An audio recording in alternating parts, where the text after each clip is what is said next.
pedagógica. Muy buenos días. Debemos incluir en la currícula el tema de lo que sucede en nuestro país, de todo lo que pasa. Esto muchos jóvenes de repente lo ven hoy y el día que ingresan a sus clases ya se olvidaron de lo que sucedió en nuestro país con los huaicos, con la corriente del niño y todo. Muy buenos días, muchas gracias. Y sobre tu pregunta, el currículum y los currículos siempre he contemplado los aspectos relacionados a informar a los estudiantes y desarrollar también determinadas capacidades para poder entender el tema de prevención de desastres. Es más, desde los años 2005 incluimos dentro de las bibliotecas los libros del maestro Curiagua, ¿no es cierto? Claro. Que es un experto internacional y que eso es muy consultado por los maestros y por los estudiantes de la escuela, ¿no? Pero hay que trabajar mucho más, ¿no es cierto? Esto tenemos que trabajarlo para que comience a existir conciencia como existe en otras partes del mundo, ¿no?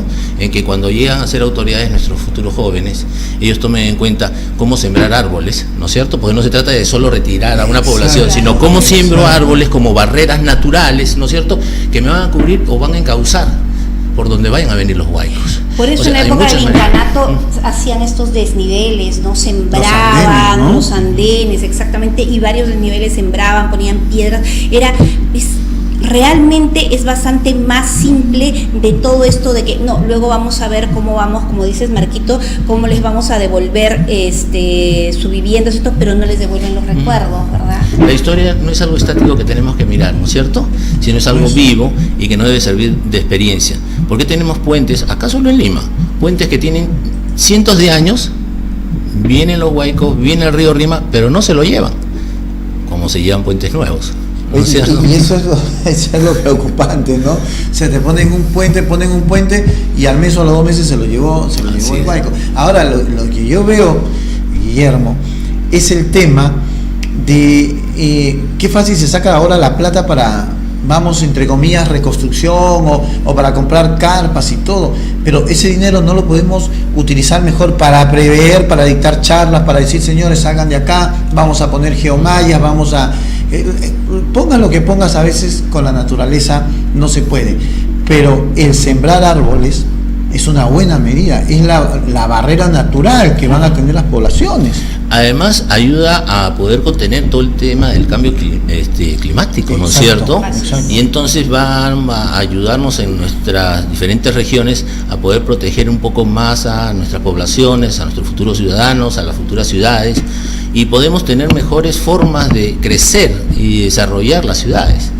En Europa es normal esto, vean las barreras que hay, ¿no es cierto?, naturales que se hacen, y cómo aún la naturaleza sigue siendo y sigue golpeando, pero hay una mitigación, ¿no es cierto? Lo triste de esto es que desde el 2015 que les cayó un huaico a Mirade, ya había un planteamiento de reubicación de todo el poblado, pero quedó en eso, en simple planteamiento, no se hizo exactamente, y ahora se tiene que contar esta terrible tragedia con muertos, heridos y una pérdida total del poblado.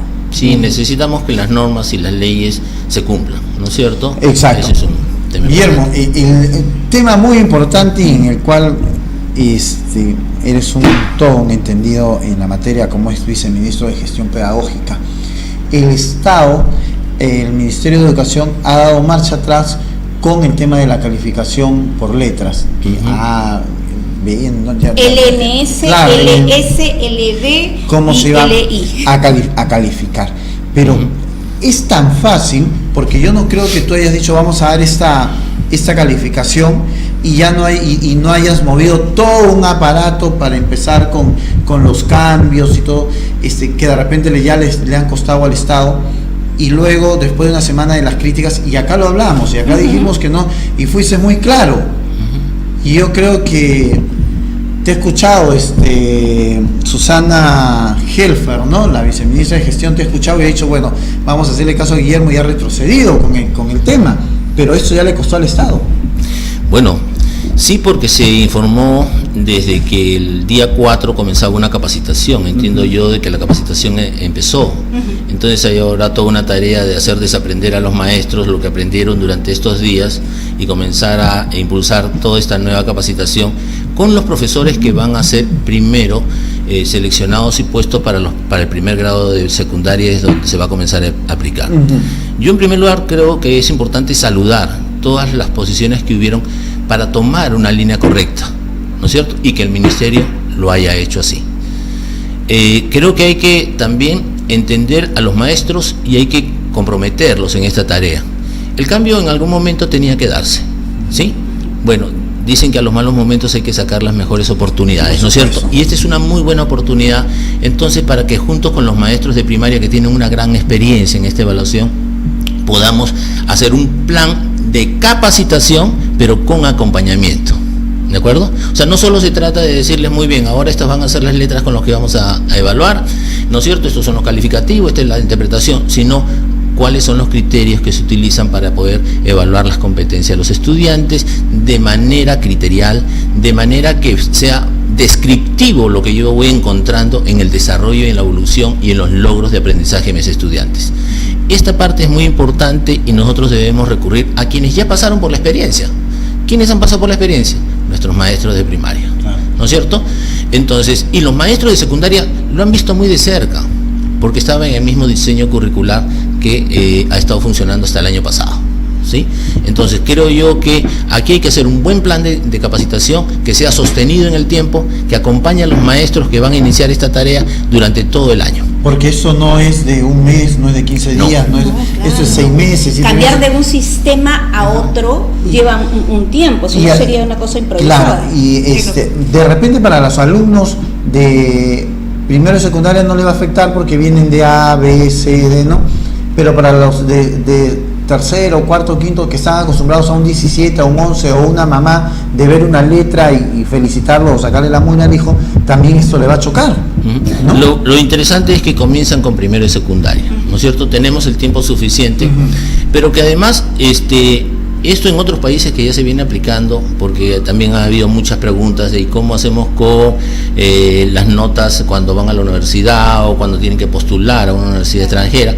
Bueno, se trabaja con equivalencias y ya muchos países lo vienen haciendo. O sea, aquí no hay que rasgarse las vestiduras, sino pensar bien, hacer bien el trabajo de manera organizada, muy bien planificada, y que esta oportunidad nos dé una enseñanza más, pues, ¿no es cierto? Que no salgamos a decir las cosas cuando no las tenemos preparadas. Dejarnos de improvisar.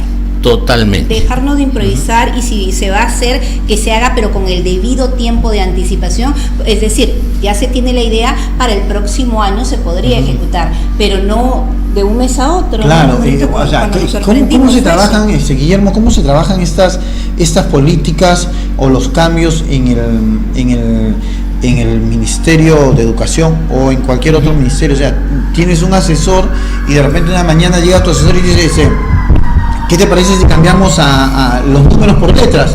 Vamos a hacerlo. Ya puedes, prepárate algo y lo lanzamos.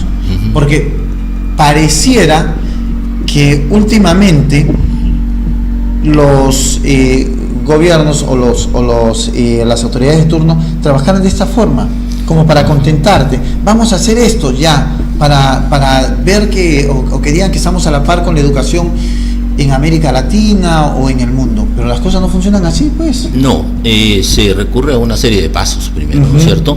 Y los primeros en ser consultados son los involucrados. En este caso se hacen mesas de trabajo con maestros, se hacen pilotos, se levanta información, se sistematiza la información, se mira cómo son las mejores maneras de poderlos capacitar, ¿no es cierto? Porque hay muchos aspectos que hay que tomar en cuenta. Hay que tomar en cuenta los presupuestos, cómo se van a planificar estos presupuestos para que sean ejecutables. Si el país cuenta con el número suficiente de formadores y capacitadores para hacerlo, ¿no? Si hay las universidades, y las universidades también están preparadas en estos alineamientos para recibir todo eso. ¿Y eso no te toma menos de un año?